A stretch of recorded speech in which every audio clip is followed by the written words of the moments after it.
안녕하십니까. 전국권의 혼술이 매주 주말 보내드리는 정가 뒷담화 2월 11일 토요일에 인사드립니다.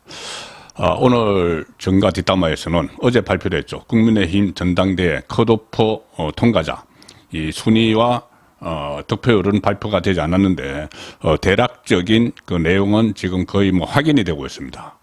제가 발표되지 않더라도 제가 취재를 해서 또는 어떤 자료를 입수를 해서 밝혀드리겠다고, 전해드리겠다고 이야기한 적이 있는데, 오늘 또 언론에서도 그런 보도가 나왔습니다. 자, 그래서 그 내용을 한번 살펴보겠습니다.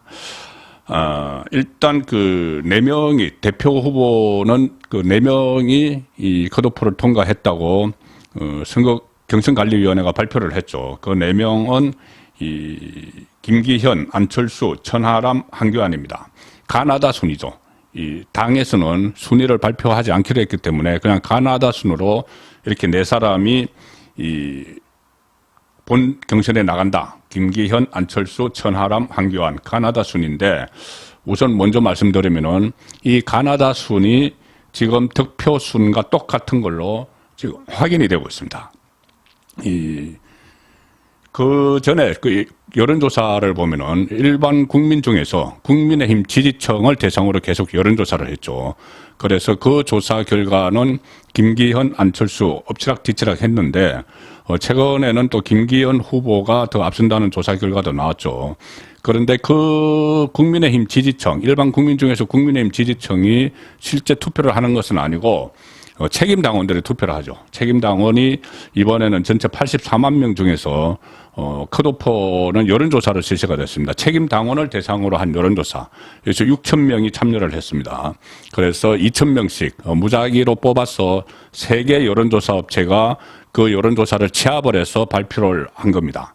자, 그러니까 그 전에 여론조사 업체들이, 일반 업체들이 이 국민의힘 지지층을 대상으로 한 것은 일반 국민 중에서 내가 국민의힘을 지지를 한다고 응답한 사람을 대상으로 한 것이고, 이 6천 명 실제로 투표에 여론조사에 의한 투표에 참여한 거나 마찬가지죠. 이 6천 명은 실제 투표권을 가진 책임 당원입니다.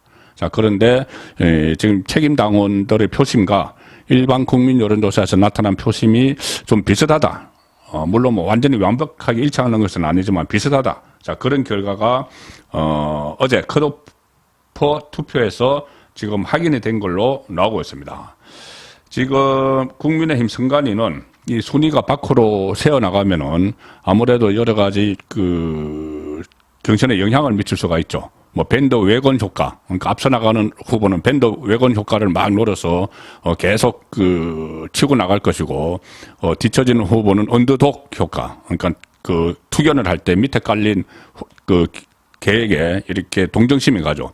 그것을 밴드 웨건 효과나 언더독 효과를 노릴 수가 있기 때문에 순위 발표는 하지 않습니다. 순위 발표는 하지 않고, 어제 여론조사 업체 3곳으로부터 밀봉된 USB 자료를 받아서 그것을 가지고 극히 일부만 참석을 해서, 가령 예를 들어서 이 경선관리위원장인 유흥수 경선관리위원장, 그리고 김석기 사무총장, 그리고 표 계산을 맡은 기조국 기획조정국 직원, 이렇게 한 4명 정도가 USB에 담긴 세계 업체 여론조사 결과를 그 자리에서 확인한 뒤에 합산을 해서 순위를 매겼다.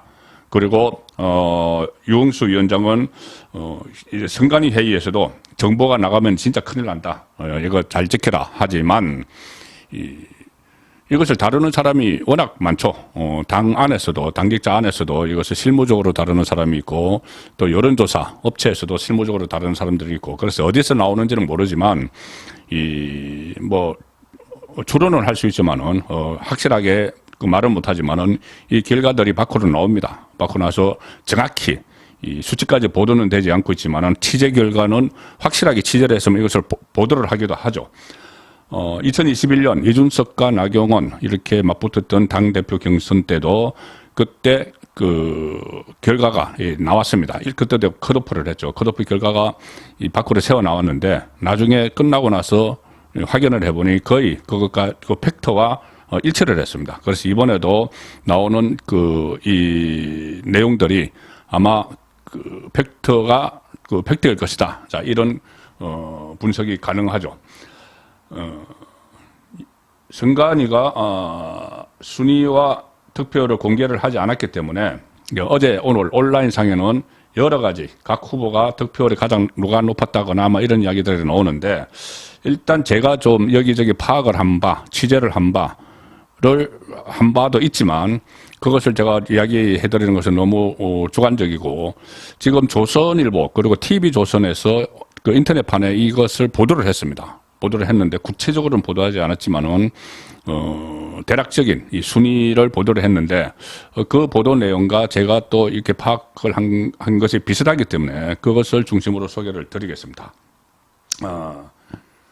언론사 취재에 의해서 이 순위와 대략의 격차가 드러났는데, 이 조선일보 보도를 보시면은, 조선일보 보도 지금 보여드리는 이 기사를 보시면은 인터넷 기사입니다. 조선일보 취재 결과 당대표 후보의 득표율은 김기현, 안철수, 천하람, 한교안 순인 것으로 알려졌다.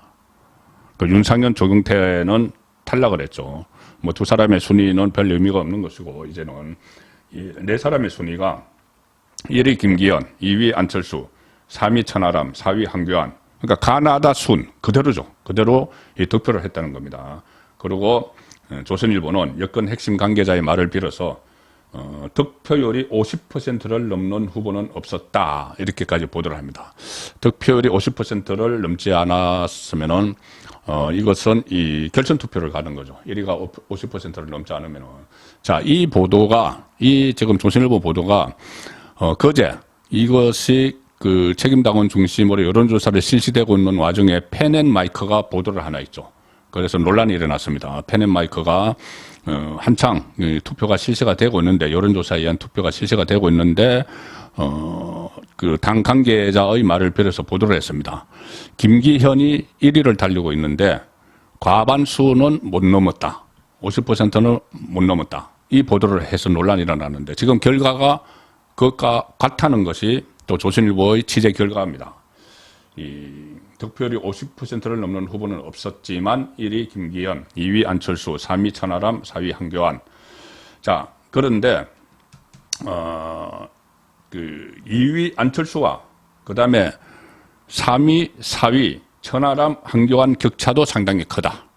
자, 이것이 또 제가 또 그 확인한 바에 의하면은 이 안철수와 천하람 안철수와 천하람 사이에 격차가 상당히 크고, 2위 안철수와 3위 천하람 사이에. 그런데 3위 천하람과 4위 한교안 사이는 거의 또 박빙이다. 자, 이런 말도 지금 나오고 있습니다.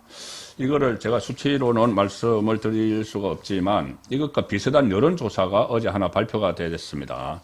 뭐냐면은 어제 발표된 여론조사, 이것은 일반 그 국민 중에서 국민의힘 지지층을 대상으로 한 여론조사죠. 이거 지금 어제 투표, 그러니까 책임당원 투표한 것과는 다릅니다. 여론조사 업체가 조사한 건데, 거기에 보면은 1위가 그러니까 책임당원들이 투표하는 시점에 실시된 여론조사죠. 1위가 김기현 44.9, 2위가 안철수 32.6. 자, 양강 구도가 그대로 유지가 됐죠. 자, 이 여론조사에서도 1위 김기현이 가반이 안 됐습니다. 44.9. 그런데 1위고 2위가 안철수 32.6%니까는 거의 10%포인트 이상. 그러니까 격차가 크죠. 조선일보가 보도한 대로 격차가 큽니다.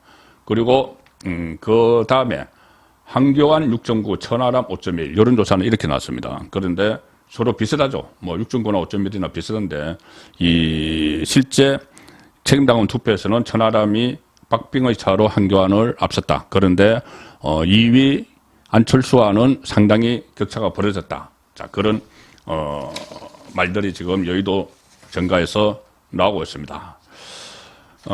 그리고 이 TV조선, TV조선 같은 경우는 좀 더 그 취재 결과가 조금 더 구체적입니다.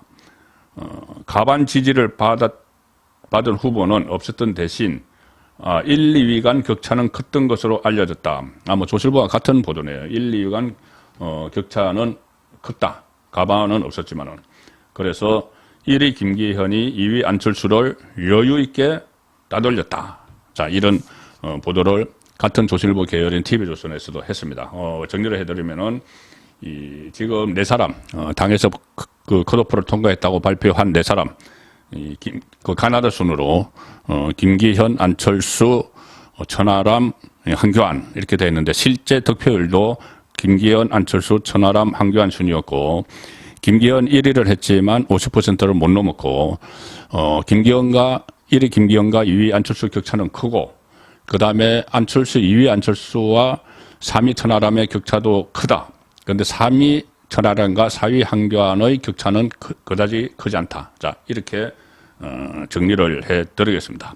자, 이렇게 되면은 결선 투표를 현재 이 상태라면은 결선 투표를 가더라도 김기현이 당선권에 근접하다 이렇게 분석을 할 수가 있습니다. 제가 어제 말씀을 드렸죠. 이준석 이준석과 이준석 아바타들이 오히려 국민의힘 안에 윤석열 대통령의 친정 체제 구축에 도움을 줄 수 있다. 지금 이 구도라면은 왜 그러냐면은 50%를 김기현이 못 넘었기 때문에 결선 투표를 가죠. 그러면은 1위 김기현, 2위 안철수가 결선 투표에 들어가는데 나머지 3, 4위 후보들이 연대를 하겠죠. 그런데 4위를 한 황교안 후보는 안철수와는 전혀 어떤 이념적으로 맞지 않기 때문에 친윤 김기현 후보를 지지 선언할 가능성이 높습니다.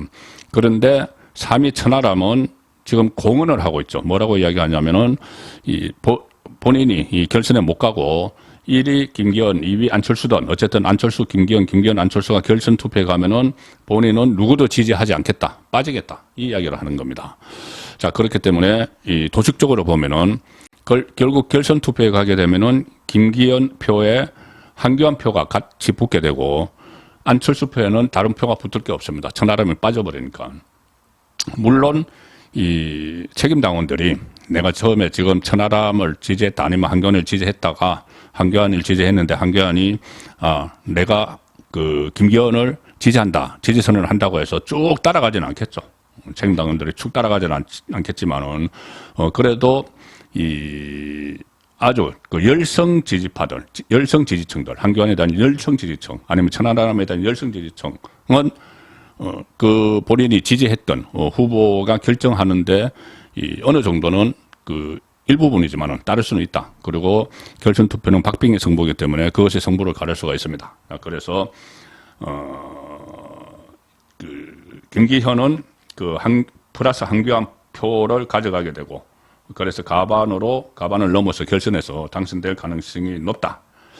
자, 그런데 다만 지금부터죠. 3월 8일 전당대회까지 선거운동 기간에 어떤 변수가 발생할지 모릅니다.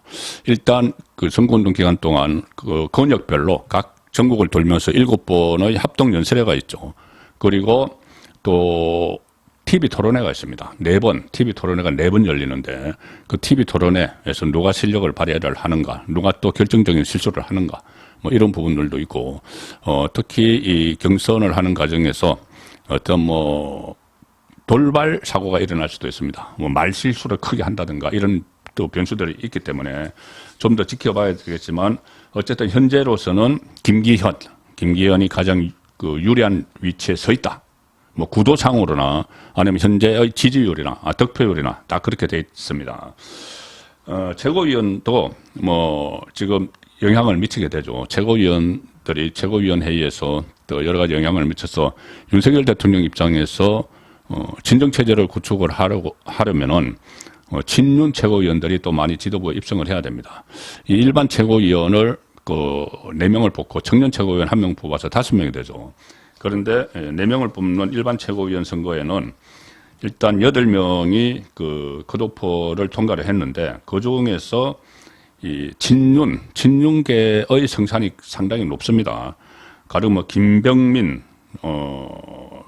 조수진, 민영삼, 김재원 이렇게 이 범친윤계로 볼 수가 있습니다. 범친윤계. 물론 김재원 의원에 대해서는 그 비윤계 이렇게 분류도 하지만은 이것을 친윤, 반윤 이렇게 하면은 비윤보다는 그 범친윤계 두 가지 카테고리를 나누면은 친윤이냐 반윤이냐 하면은 김재원 쪽은 이 범친윤에 들어갈 수도 있습니다. 그래서 이 범친윤 쪽에서 지금 강세를 보이고 있고, 이 부분도 뭐 가령 예를 들어서 이준석이 지원을 하는 김용태, 허은하가 최고위원회에 들어갔다고 하지만은 이 두 사람은 지금 하위권으로 컷오프를 통과를 했다. 그런 분석들이 지금 나오고 있기 때문에 친윤 후보가 강세를 보이고 있습니다. 물론 컷오프 과정에서 친윤 현역 의원들이 많이 탈락을 했죠. 이만희, 박승중, 이용 이렇게 탈락을 했지만 그 친윤 책임당원들의 표가 분산이 막 됐습니다. 분산이 되는 과정에서 현역 의원들 3명이 탈락을 했지만 그래도 그 안에서 범친윤이 이렇게 3사람이나 여기 3사람 아니면 4사람 정도가 컷오프를 통과를 했다는 것은 그만큼 친윤의 스펙트럼이 넓다는 이야기죠. 책임당원 중에서 친윤 스펙트럼 상당히 넓다. 책임당원은 일반 국민 중에서 국민의힘 지지층과는 달리 윤석열 정부 초기에 힘을 실어줘야 된다. 그래서 윤석열 대통령의 의중에 따라서 이 표심이 움직일 가능성이 높습니다. 그래서 친윤이 상당히 이 책임당원 안에서 친윤 표심이 강범하게 퍼져 있다. 이것이 지금 확인이 되는 것이죠. 그 상황에서 또 최고위원, 청년 최고위원도 있는데 여기는 또 장해찬, 전형적인 친윤 후보죠. 장해찬 후보가 지금 가장 앞서 있는 걸로 나오기 때문에 결국 현재로서는 윤석열 대통령이 뜻하는 대로 국민의힘 안에 친정체제가 구축이 되고 또 관리형 당대표 김기현 체제가 들어설 가능성이 현재로서는 상당히 높다. 그렇게 분석이 됩니다. 정가 대담화였습니다.